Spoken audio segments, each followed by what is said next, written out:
What were the connections to Malcolm X's assassination? What were the connections to Malcolm X's assassination? This tragic event on February 21, 1965, at the Audubon Ballroom in Manhattan, New York City, marked a turning point in the civil rights movement. Malcolm X was preparing to speak for the Organization of Afro-American Unity, a group he had recently formed after leaving the Nation of Islam. He was shot multiple times and died at the age of 39. One major connection to his assassination was his split from the Nation of Islam. For over a decade, Malcolm X was a key minister and spokesperson for this organization. However, in 1964, he publicly broke away and adopted Sunni Islam. This decision created significant tensions with his former associates. Many in the Nation of Islam viewed him as a traitor for leaving and challenging their leadership. This rift is often seen as a primary factor, leading to his assassination.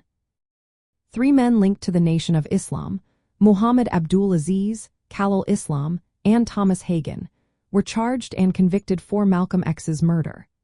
Thomas Hagen admitted to the killing, stating it was due to Malcolm X's break from the Nation of Islam. However, decades later, Aziz and Islam were exonerated, raising questions about the extent of their involvement and potential wrongful convictions.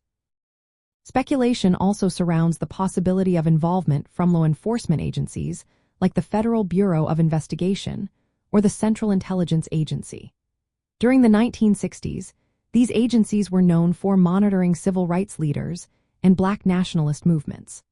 While there is no conclusive evidence proving direct government involvement, the suspicion remains due to the broader context of surveillance and hostility toward black leaders at that time. In the days leading up to his assassination, Malcolm X's home was firebombed. This attack endangered his family, but fortunately, they escaped unharmed.